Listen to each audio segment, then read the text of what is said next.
Yusuf alayhi salatu wassalam ကိုအခုဒီကုံတယ်တွေကဘာလုပ်လဲဆိုတော့သူတို့တိမ့်ထားလိုက်တယ်တိမ့်ထားပြီးတော့သူတို့ကအခုဖွက်ပြီးတော့သူတို့ယူထားလိုက်တယ်အနီးနားမှာရှိတဲ့ရွာတွေကိုလည်းအသိမပေးဘူးဘသူမှကိုလည်းဘာမှပြောထင်မရှိတော့ဘူးဝါဆရူဟူဘီဒွာအခုသူတို့တိမ့်ထားလိုက်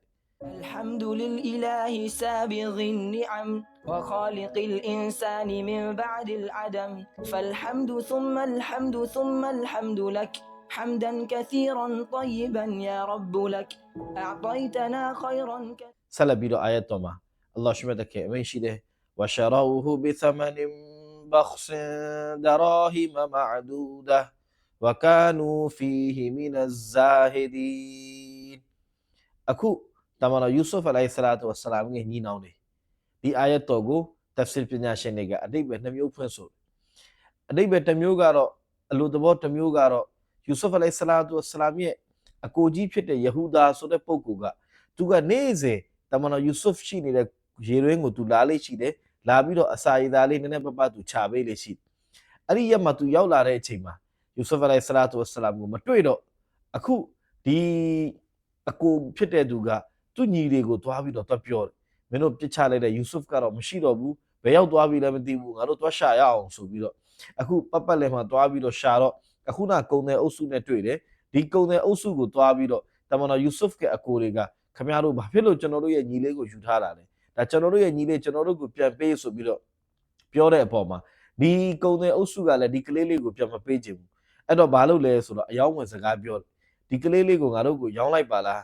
ကျွန်ဖြစ်နေငါတို့ကိုထည့်လိုက်ပါလားရောင်းလိုက်ပါလားဆိုပြီးတော့ဈေးတစ်ခုညှိတယ်အဲ့ဒီမှာဈေးညှိလို့အဆင်ပြေသွားတယ်တမန်တော်ယူဆုဖ်ရဲ့အကိုတွေကနောက်ထပ်ကြီးမားတဲ့အမတစ်ခုလွတ်လပ်တဲ့လူတစ်ယောက်ကိုကျွန်အဖြစ်နဲ့ပြုလုပ်ပြီးတော့ဒီကုံတဲ့ထံကိုရောင်းလိုက်တယ်ဒါကိုကုရ်အာန်ကအမိန့်ရှိနေတာဝါရှာရူဟူဘီသမန်ဘခ်ဆန်ဒရာဟီမမအဒူဒါဘာမှတန်ဖိုးမရှိတဲ့ငွေကြေးအနှဲငယ်အတွက်နဲ့ဒီအကိုတွေကတမန်တော်ယူဆုဖ်ကိုဒီကုံတဲ့ထံကိုရောင်းချခဲ့တယ်ဘယ်လောက်နဲ့ရောင်းခဲ့လဲတဖ်ဆီပညာရှင်ကြီးတွေအားလုံးနဲ့ထိတ်ခေါင်ဆဟာဘီကြီးအဗ်ဒူလာဘင်အဘတ်အမိန့်ရှိတယ်ဒီရဟမ်40နဲ့ရောင်းခဲ့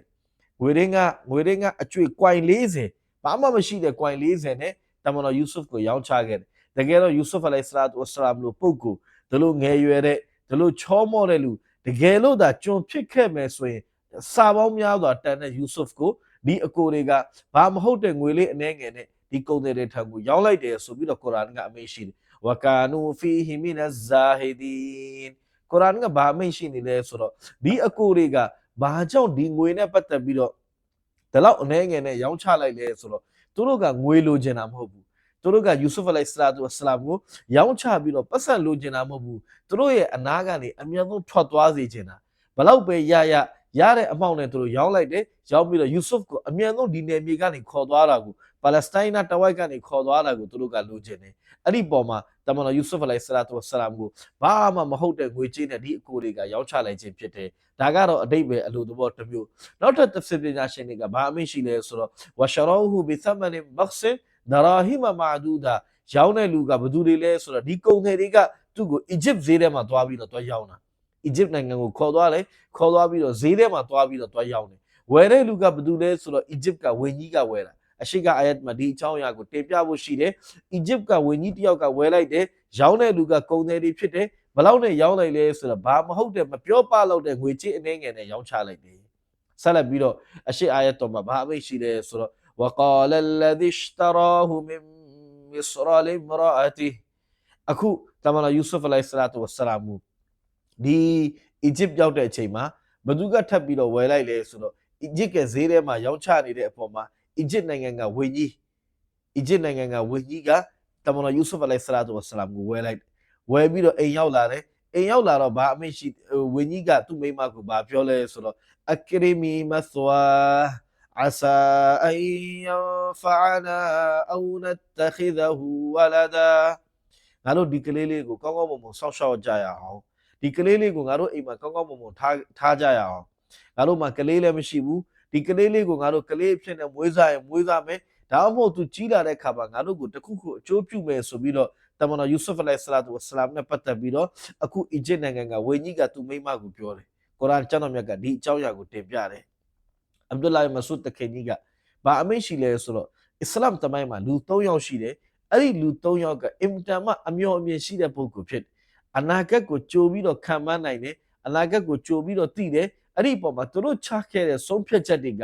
အယံကိုမှန်ကန်တဲ့ဆုံးဖြတ်ချက်တွေဖြစ်တယ်လို့မျိုးဖရာဆတ်လို့ခေါ်တဲ့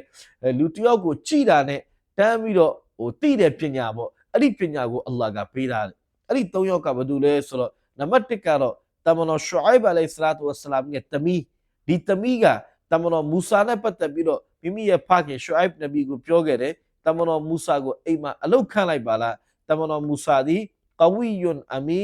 အင်တမအင်အားရှိတဲ့ပုဂ္ဂိုလ်သစ္စာရှိတဲ့ပုဂ္ဂိုလ်ဖြစ်တယ်ဆိုပြီးတော့တမန်တော်မူဆာကိုမိမိအိမ်မှာအလုတ်ခန့်မှုအတွက်အဖေကိုပြောခဲ့တဲ့တမန်တော်မူဆာရဲ့တမီးအဲ့ဒီတမီးကအင်တမအမျှော်မြင်ရှိတဲ့ပုဂ္ဂိုလ်ဖြစ်တယ်တစ်ချက်လေးတမန်တော်မူဆာကို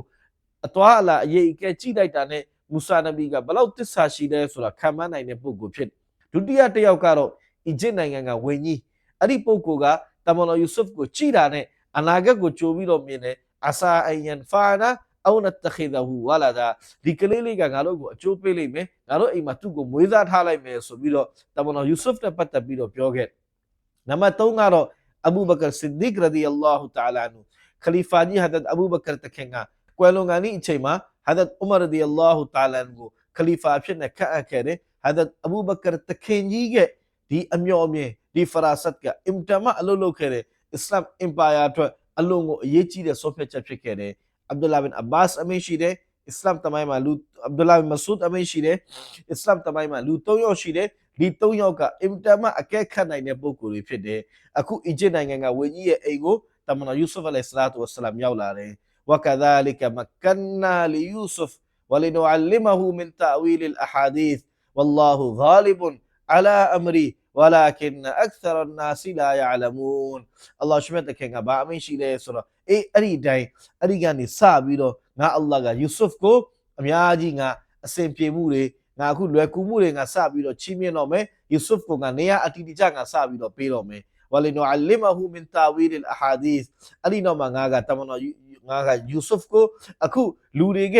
ဒီစကားပြောတဲ့ပညာတွေကအနက်အတိတ်ပဲကောက်ယူမှုတွေအဲ့ဒီတိုင်းပဲအိမ်မက်ကသဘောတရားတွေဒါတွေအားလုံးကိုလည်းယူဆုဖ်နဗီကိုငါသင်ပေးတော့မယ်အလ္လာဟ်ရှမြတ်တခင်ကအရာအားလုံးပေါ်မှာအလွန်မိုးနိုင်ဆုံးသောအရှင်ဖြစ်တယ်လို့မျိုးဝလာကင်နာအက်ဆရနာစီလာယာလမူန်ငါအလ္လာဟ်ရဲ့လှုပ်ဆောင်မှုတွေကိုဒီလူတွေကဘယ်တော့မှသိကြမှာမဟုတ်ဘူး